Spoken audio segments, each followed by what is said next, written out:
গতবারের তুলনায় এবার আমি আসলে অনেক দাম কম পাইছি। গতবার তো আপনার আজোয়া খেজুরটা এভারেজে 1100 টাকা কেজি ছিল, সেটা কিন্তু এবার দেখেন আপনি 800 টাকা নেমে গেছে।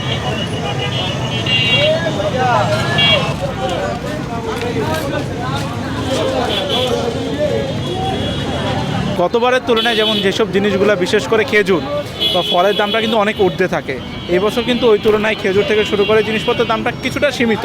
মানে গতবারের তুলনায় এবার মোটামুটি দেখা যাচ্ছে কেজিতে 30 থেকে 40 টাকা করে আমরা সব কিছুতে কম পাই। যেমন এখান থেকে এখন হচ্ছে আপনার জুড়িবাজার থেকে শুরু করে তৈলাক্ত জিনিসগুলো আর কি সামান্য কিছু কম নিচ্ছে। আর হচ্ছে আপনার এই গতবার তো আপনার আজোয়া খেজুরটা এভারেজে 1100 টাকা কেজি ছিল, সেটা কিন্তু এবার দেখেন আপনি 800 টাকা নেমে গেছে। আসি হচ্ছে আপনার মালটা কিনলাম, আপেল কিনলাম, তরমুজ কিনলাম, এখন হচ্ছে এখান থেকে টুকটাক ইফতার আইটেম যা যা লাগে জিলাপি টুকটাক এইসব জিনিসগুলো আর কি কিনতেছে। তো গতবারের তুলনায় এবার আমি আসলে অনেক দাম কম পাইছি অনেক সেকশনে, সবগুলো জায়গাতে আপনি বলেন পৌরবাজার বলেন এটা বলেন অনেক জায়গাতে দামগুলো একটু অনেক কম পাইছি এবার। আমি বুট কিনলাম, বুন্দিয়া কিনলাম, মাটন চপ কিনলাম, পেঁয়াজি কিনলাম, বেগুনি কিনলাম, প্রতিবারই কিনি, 2-4 বার কিনি।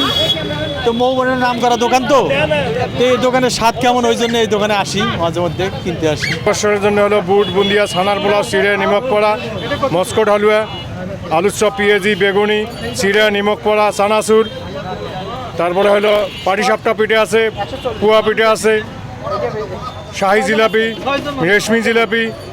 জিলাপি আমাদের 3 প্রকারের আছে, শাহি জিলাপি, রেশমি জিলাপি, তারপর মাঝারি সাইজের জিলাপি আছে। হ্যাঁ, এবার অন্যান্য বার কাছ সাথে এবার আল্লাহর মতো একটু ভালো, মোটামুটি ভালো বিক্রি হইতেছে। হ্যাঁ, অন্যান্য বারেতে যা বিক্রি করি তার চেয়ে এবার আরও বেশি একটু বিক্রি হইতেছে।